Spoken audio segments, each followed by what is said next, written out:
Okay, let's just dive right into this. We're not going to start with some big, scary number. No, we're going to start with a person. Because his story, well, it's the story of millions of us, and honestly, it explains everything.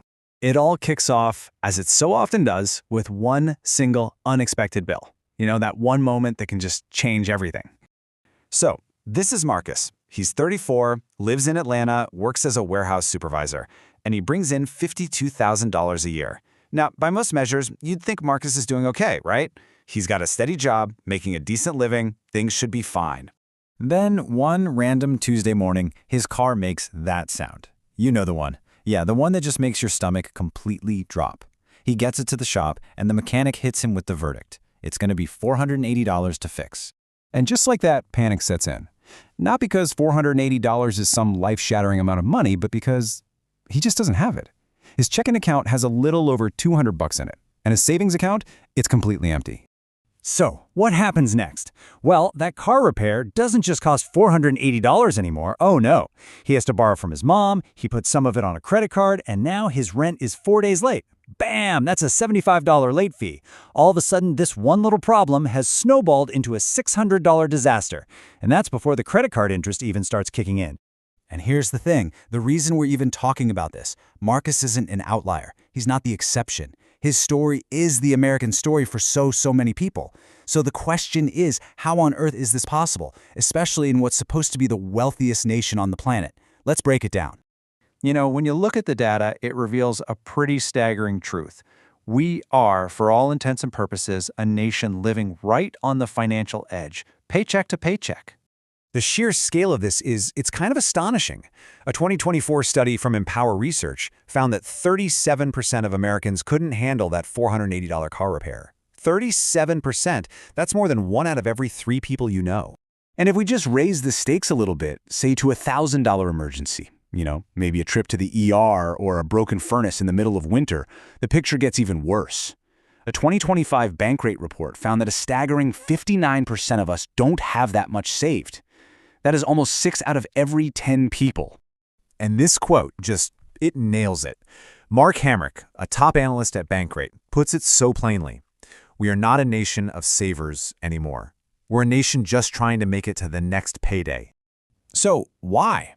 What is going on behind the scenes? What's the hidden machinery driving this crisis? Well, it turns out it's a lot more complex than you might think. The first assumption pretty much everyone makes is, oh, this is a low-income problem. But the data from Lenda tells a totally different story. I mean, of course, it's incredibly tough for folks earning under 50 grand. Over 72% are living paycheck to paycheck. But get this, over 20% of households earning $150,000 or more are in the exact same boat. Clearly, more money doesn't automatically solve the problem. The culprit, so often, is this thing called lifestyle inflation. You get a raise, so you get a nicer apartment. You get a bonus, so you book a bigger vacation. Your spending just naturally expands to meet your new income. And that poor savings account, it stays stuck right at zero.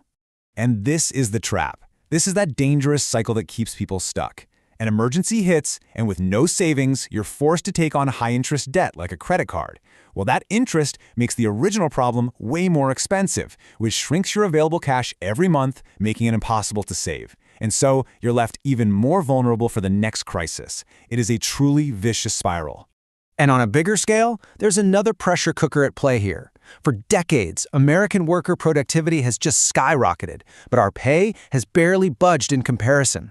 The Economic Policy Institute found that productivity has grown over 3 times faster than pay since 1979. We're all working harder and creating more value, but our paychecks just aren't reflecting it. And to make matters even worse, the system itself actually penalizes you for being broke. It's something called the poverty premium. Can't afford a bill on time? Here's a $35 overdraft fee. Maxed out your cards? Well, the only option left is a payday loan with a shocking 400% interest rate. Late on rent? Yep, that's another fee. It literally costs more money to have no money. Okay, enough of the problem. That's the reality. But here's the thing. It does not have to be your reality. So let's talk about the fix. It all starts with building a wall. And the number is $1,000. That's it. Not $10,000, not 6 months of expenses to start, just $1,000. Why? Because that amount of cash is enough to act as a wall. It can stop the vast majority of life's little emergencies, like Marcus's car repair, from turning into a debt-fueled disaster. So how do you get there?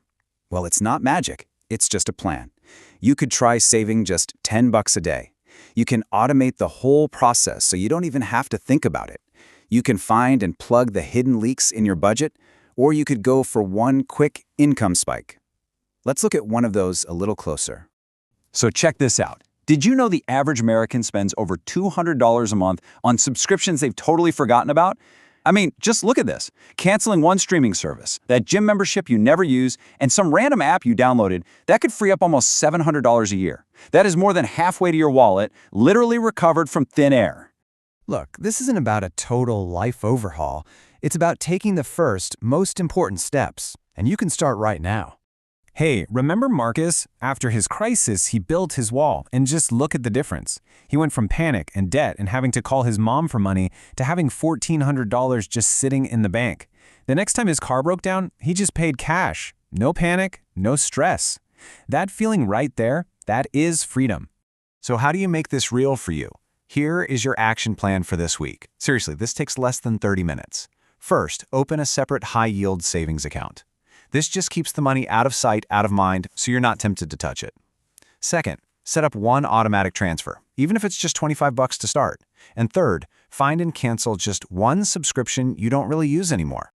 Because here's the bottom line. One piece of bad luck, one unexpected bill, it should not have the power to completely derail your entire life. With a $1,000 wall, it won't. So the question I want to leave you with is this.